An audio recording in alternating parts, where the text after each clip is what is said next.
Hi friends, welcome to the tutorial focusing on how to prepare your Achievement of Excellence in Procurement Award application for submittal in our new award platform. Whether you are new to the AEP Award program or have received the AEP Award previously, this tutorial is intended to provide guidance on planning efforts to prepare your application, as well as orient you to our new award platform. Before we get started with accessing the submission portal, I want to emphasize a few key reminders to support your preparation efforts. If you submitted an AEP Award application in 2024, I recommend that you take the time to access your 2024 scorecard. The scorecard will identify which criteria you received points for, as well as any comments provided by the evaluation team.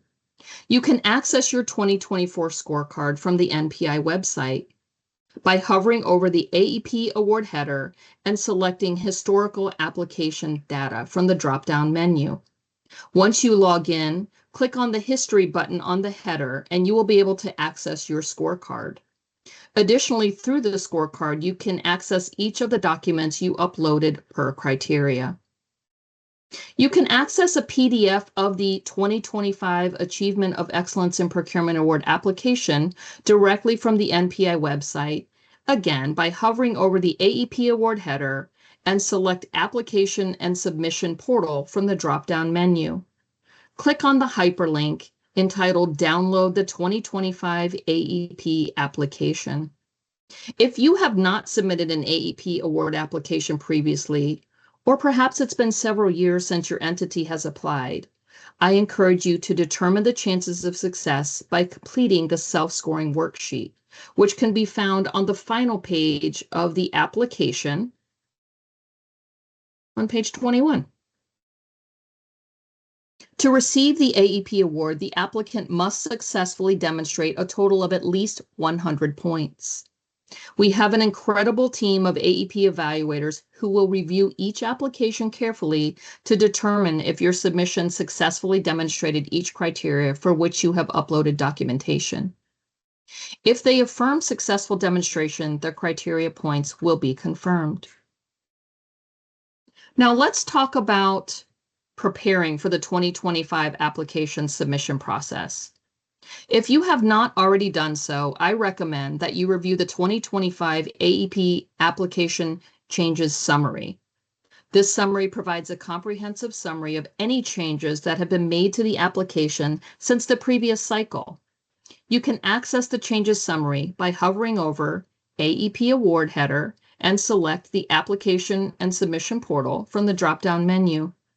Click on the hyperlink entitled 2025 Summary of Changes. Now let's review the application instructions, which can be accessed by hovering over the AEP Award header, select the Application and Submission Portal, and click on the orange button entitled AEP Application Submission Portal.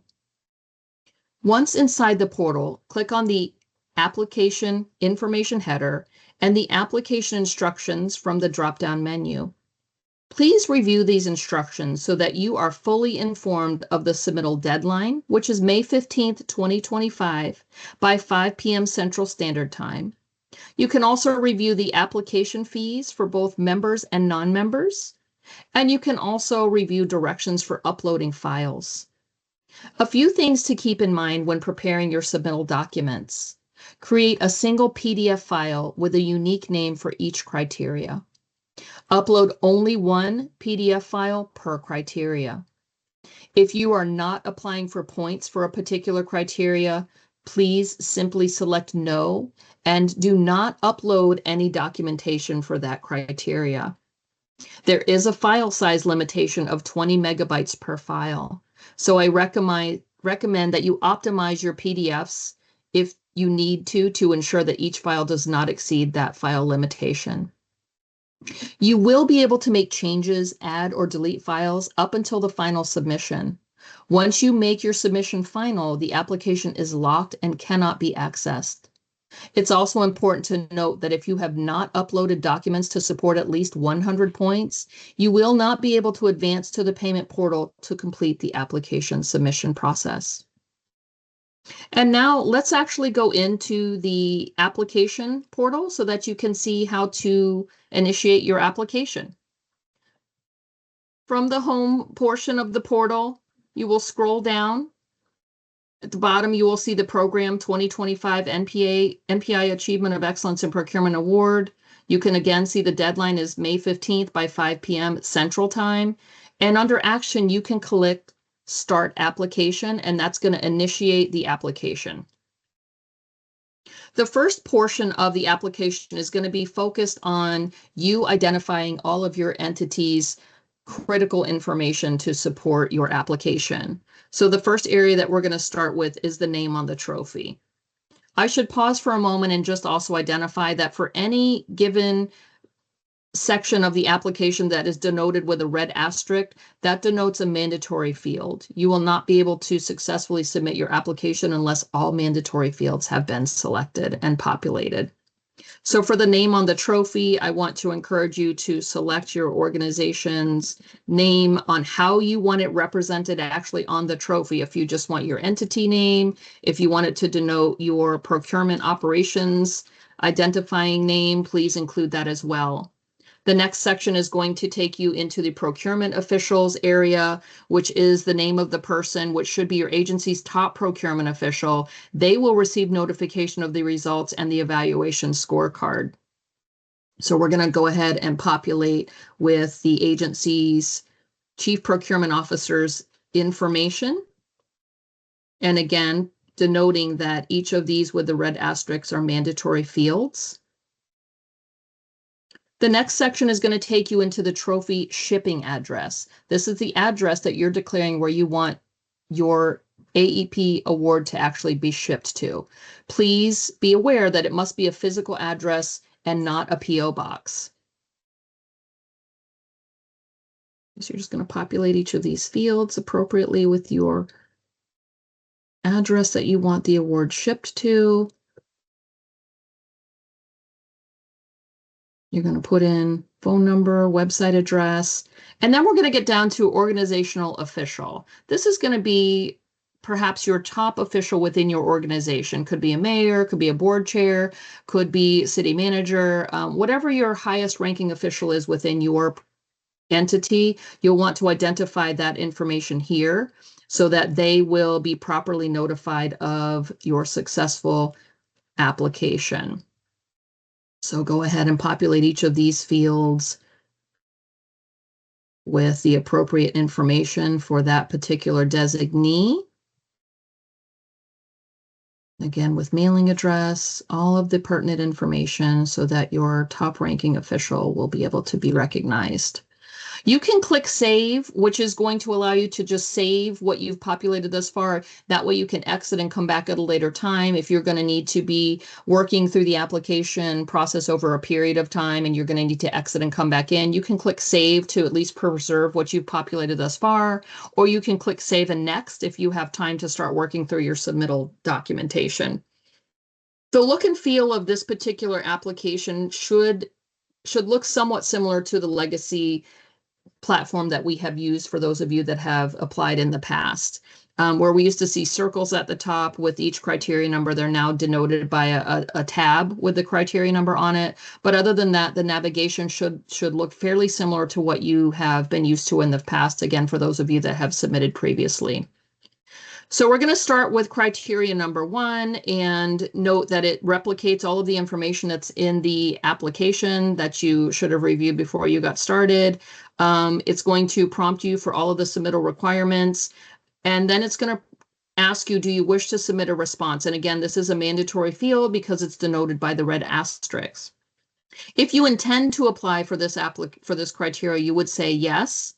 And then you will be prompted to do an upload. Again, one single PDF file here, maximum file size of 20 megabytes. And you will just click the choose file button to go through the process of browsing and selecting the particular document associated with this criteria from your computer.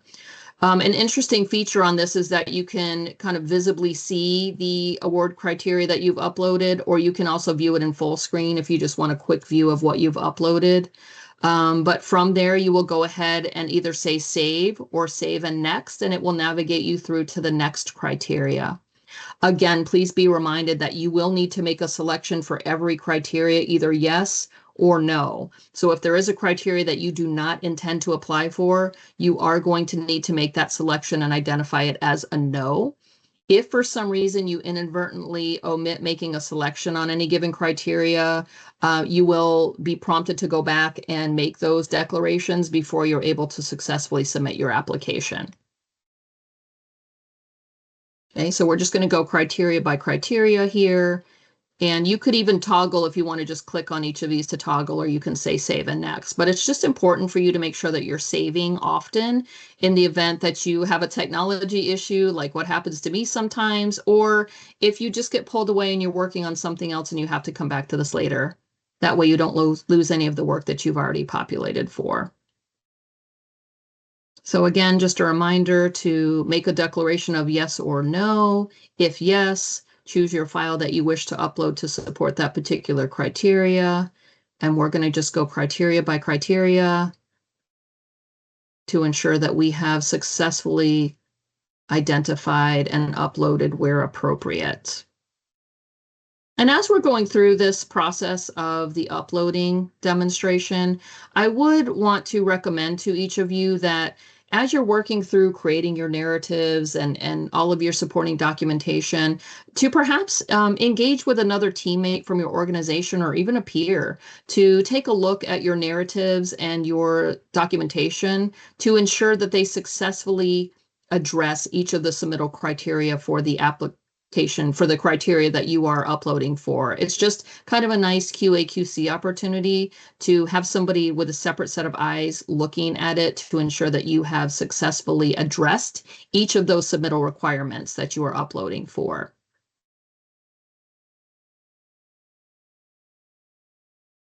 And again, keep in mind that one PDF file for each criteria that you're uploading. And for any given criteria that you do not intend to submit for, please identify by selecting no. Do not say yes and then upload a document that says we are not applying for this criteria. And I'm going to kind of talk about why that could be problematic as we get further along in the application upload process. But you should note that this is fairly straightforward and simple to be able to make the declaration, to be able to upload your files.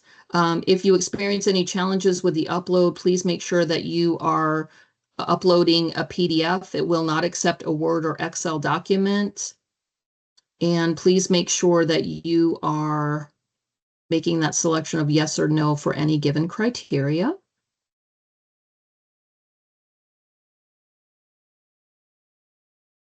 And we're just going to keep moving along and making these selections.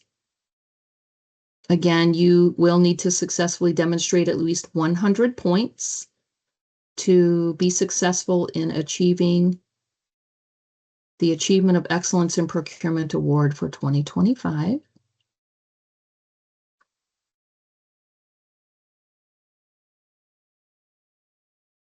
And just working through the process.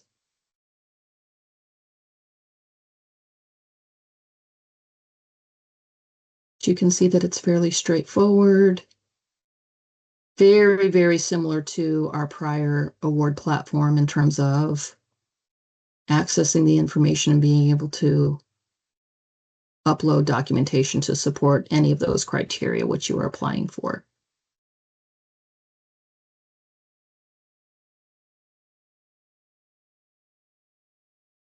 Okay, and I'm just randomly selecting just for the purposes of this demonstration so that you can see the ease of being able to upload. And I do want to note that in the summary of changes document that I talked about earlier, it identifies that all of the changes in the application are denoted in italics. And so here, this is a good example on this criteria that you can see some of the date parameters have changed, and those are all denoted in italics here. So that's another good reason to be reviewing that summary of changes, but also visually looking at any of the application criteria that are identified in italics means that they have been modified for this particular application cycle. And that's something to be aware of to make sure that you are not overlooking something that might have changed from last year. And we're getting to our final criteria here.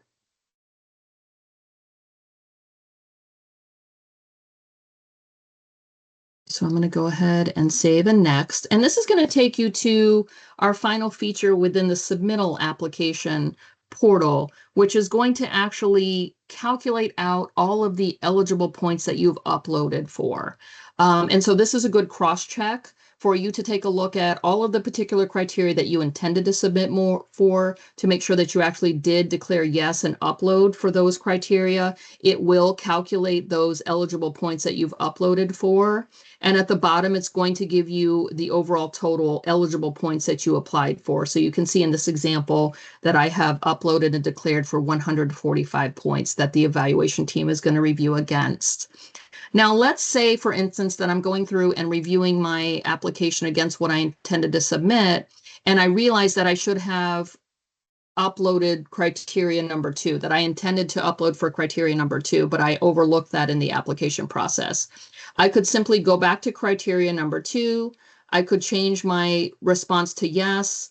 I can go in and upload the particular narrative to support that criteria.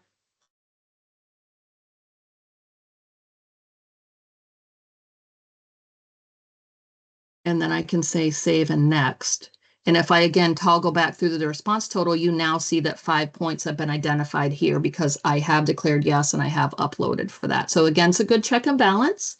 And now you can see that my total eligible that I've applied for has been uploaded below. So this is really a good cross-check again to make sure that you are checking to confirm that you've submitted for all criteria for which you intended to. And this again is another point in time where I would pause and recommend again that you perhaps have someone look through your application, what you've uploaded, again, double checking the narratives to make sure that they are successfully addressing all of the submittal requirements identified in the application for that particular criteria before you advance forward with submitting. Now, again, if your overall total points here do not equal 100, the system is not going to allow you to proceed forward. It will give you a message that indicates that you have not uploaded for at least 100 points.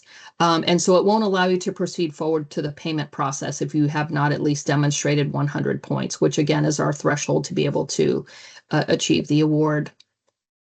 If you have successfully confirmed all of your criteria that you intended to apply for, and you have over 100 points here, you can click Add to Cart.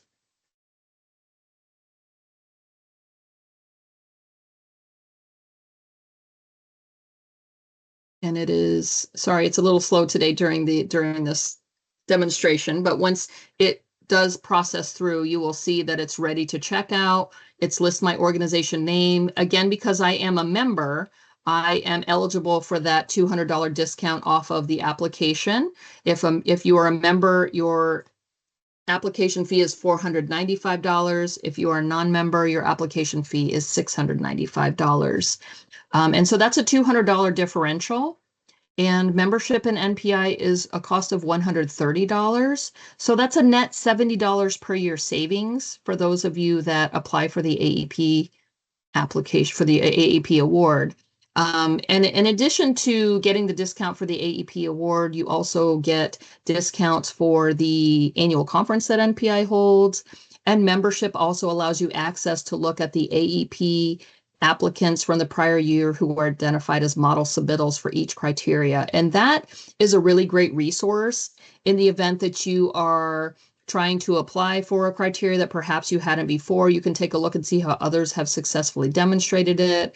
But more importantly, or perhaps equally as important, I should say, is for continuous improvement for our own procurement operations.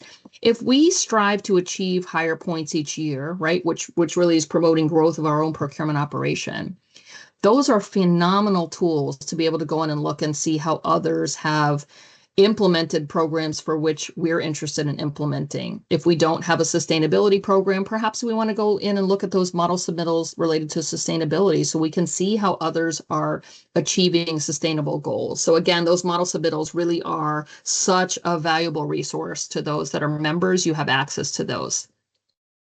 A couple tools here, you can print your application, and if you click this blue button, it will provide you with a downloadable document, a PDF of your entire application submittal that you could save off. The hyperlinks for all of the documents that you uploaded are live in that PDF also, which is a really nice resource so you can save off your entire submittal. Or we can go ahead and click check out if we intend to move forward with the payment process.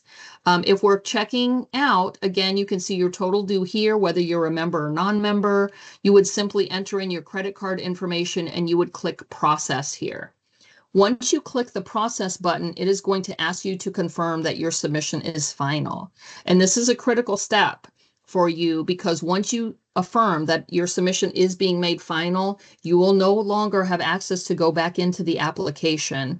You won't be able to go back in and add, delete, or modify anything after this affirmation is done. So really, this payment process is the last step before you finalize your submission. And once finalized, you will not be able to access it to make any modifications. Once your application fee is paid for, you will receive an email notification to the email address that you identified in your application. It will give you a link to your invoice and a receipt for your payment. And that will conclude the tutorial on how to submit your application for the AEP. And I do want to share with you that if any point in time while you're navigating through your preparation, or if you have any questions during the submittal process, to please email at aep@npiconnection.org. We have a couple folks that are monitoring that email address to try to help provide guidance, clarification, insights to anybody that might have questions throughout the application cycle. So please consider that a resource as well as you are working through your application process. And with that, I want to thank you for watching the tutorial today, and I wish you all the best in your pursuit for the achievement of excellence in procurement. Have a great day.